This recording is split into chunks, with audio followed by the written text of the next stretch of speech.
In this video, I would like to show you how you can create a small town sign animation for your holiday projects. The expansion package under X1 is used for this. The techniques I use can also be applied to other animations. The expansion pack under X1 is a great addition to the root animation options included in the program as standard.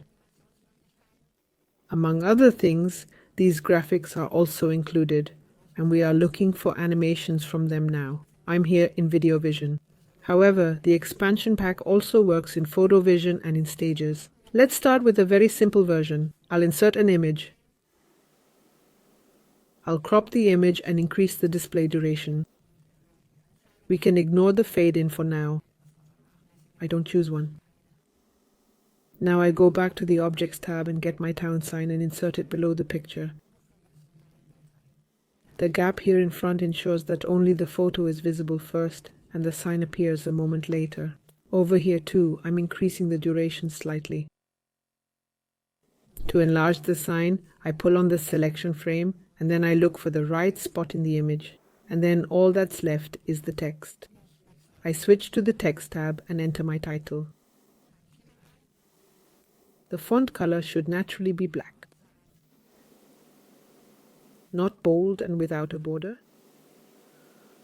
I also choose Arial as the font. To better align it, I place the text on the image. I adjust the selection frame again a bit, just to see it better. And then, from town signs, usually the top line is written larger and the one below is smaller. We're doing that here too. You can always see the changes right away in the Layout Designer. Try until it fits for you. Here's a tip in case you change your mind and want to move the sign and text together again. Highlight both while holding down the Shift key and then you can move them both as one. Then I'll just play it once.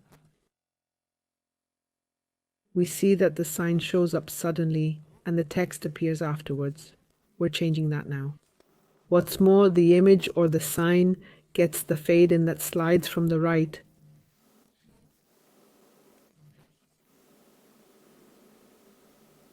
And we're going to change the text animation from alpha blending to show with image.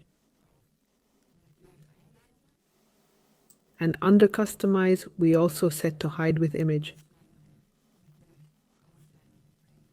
That finishes the first variant and it looks like this.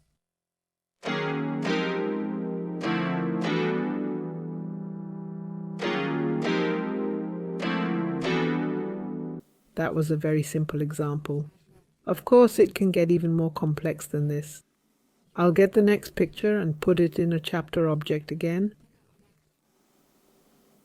I'm going to crop the image and get rid of the fade in and increase the duration. And then I'll get the town sign again and put it below the image in the timeline. This time I'm doing it a little differently. I remove this motion path mark to enlarge the image to its full size. And then I type my text again.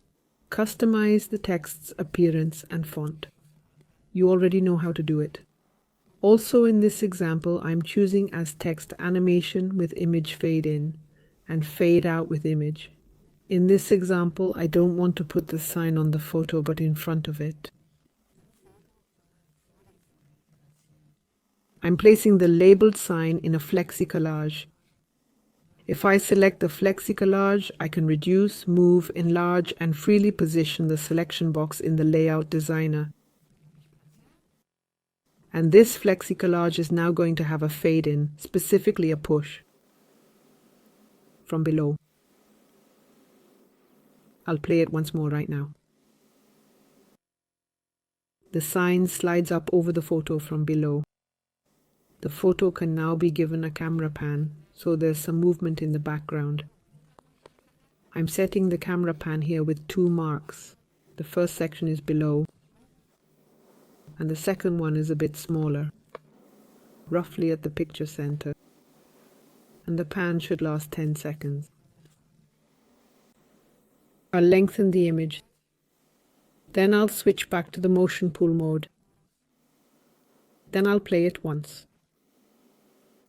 The sign moves along, stays still, and the background is searched, but now I also want the picture to experience some motion. It's supposed to rock back and forth in the front here, but I don't animate that. Manually, instead, I use the motion path wiggle effect that can be found in Video Vision and stages in the effects objects. I drag the effect onto my sign and make the appropriate settings. I don't want a shift, so I set everything up here to 0.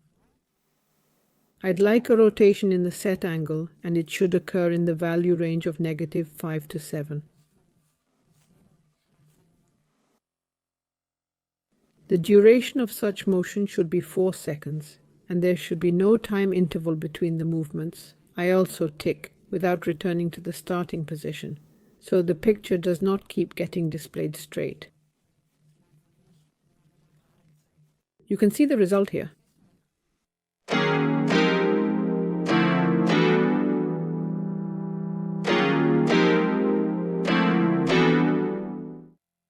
For our next example, we're heading to Australia. I have another photo in a chapter object here.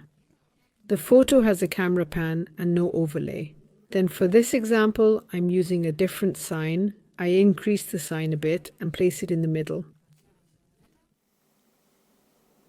I'm going to extend the duration, and just like I showed earlier, I'm going to input my text and adjust the look. I'm choosing 2 different font sizes again, and at this point, I want to draw your attention to line spacing.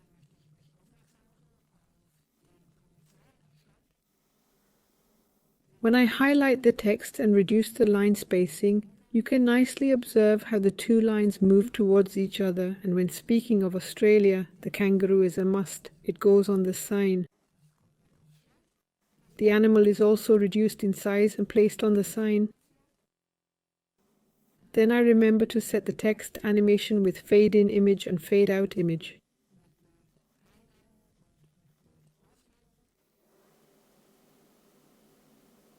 Finally, the shield and the kangaroo come back in a flexi collage.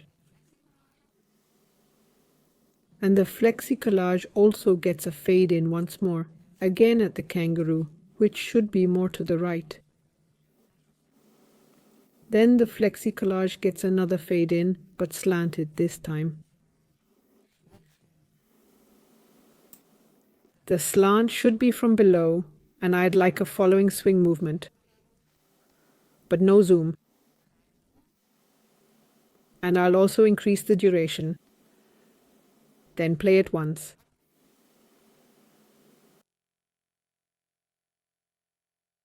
That could stay as it is. I'll add a fade out for the flexi collage, so the sign fades out gently at the end.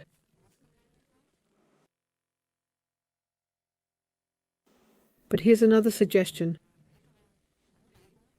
I'll copy the example. We don't have to stay in the frame with the font. We can easily write beyond it. So I'm enlarging the font again significantly. For example, 72 or 62. Then I'll make the selection box wider again and also change the font size of the subheading. And so that the font stands out well from the background, I'll choose the outline for the letters and set the outline color to white. I also activate the shadow, move it down a bit more. And then we also think of the kangaroo. This can now also be made bigger. And this is what it looks like played in full screen.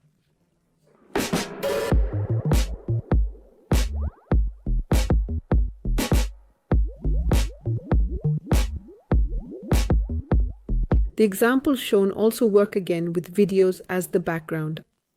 I have a video snippet here and have also prepared the signs. The signs will be placed in the video. I use a flexi collage for this. On the selection frame of the flexi collage, I make my shield smaller and place it in the preferred spot. I use alpha blending as an overlay. And I do the same with the Seattle sign. shield in a flexi collage. On the flexi collage, the overlay alpha blending. Place the sign. This manhole cover might be quite suitable here. And of course I play it again.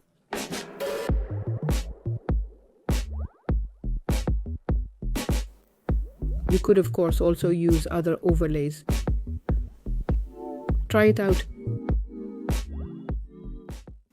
For videos shot from above, like this drone video, you could also make another version with the diamond-shaped shield again. I'll show you another example of that. You can't just change the size of an object in the layout designer. That can also be done manually. Then I'll rotate the object by 45 degrees. Again, that could be done either in the layout designer or manually. But manual input is only available in Video Vision and Stages. Then I'll insert my text again. But I'm not just going to leave it with the caption, I'm also adding 2 text objects. First of all, just the one text object. I'll label that again. And I'll rotate it in the layout designer and place it upside down in the corner. Because afterwards, I'd like to rotate this entire sign. I'm going to copy this text object again. Only change the text content and the position. And to rotate the entire shield, I encapsulate everything back into a flexi-collage. And then the flexi-collage is animated. First, I adjust the object duration of the texts and the shield. Then I mark the flexi-collage. It receives an alpha blending as a fade-in. And then comes the motion path for the rotation. The first mark is our initial state. And at the second mark, I perform the rotation. For this, you can reduce the view. And then, at the point above the image, rotate the entire flexi-collage layer once by 360 degrees. This rotation is supposed to be done within 25 seconds. That's how long our video object and the flexi-collage layer are. And I can just set these 25 seconds here, or even 100% of the object's duration. One rotation around lasts just as long as the flexi-collage position is long in terms of display time.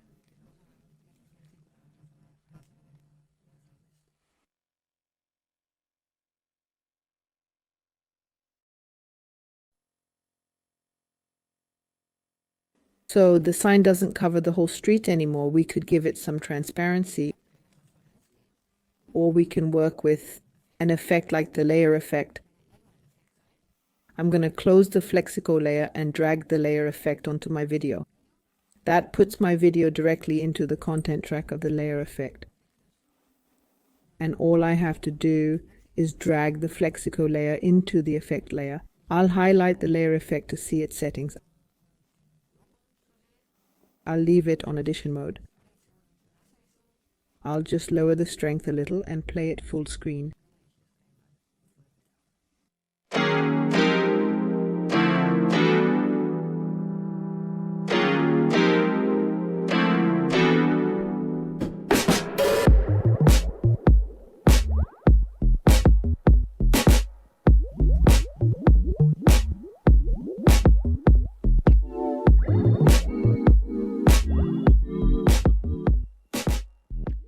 Those were all examples where the sign or the background moved. Here are 3 short examples of the image and the sign summarized as a whole.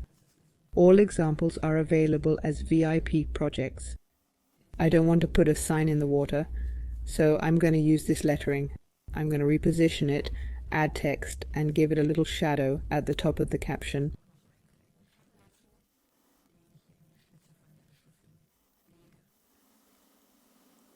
The sign and shadow go into the Flexico layer, of course. I'm going to use a totally different overlay here, a trap. I'll adjust it with 2 jumps from the top. Let me show you quickly.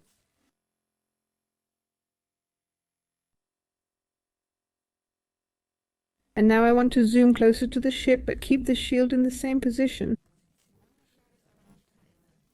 You can do this with another flexi collage. I'm going to set my camera pan on that, and with this camera pan, it's going to zoom in on both the image and the caption. Again in 10 seconds. This is what it looks like. This is the same technique you'd use if you were zooming in or panning across a map with routes drawn on it. For the next example, I'll just copy this caption again and change the text.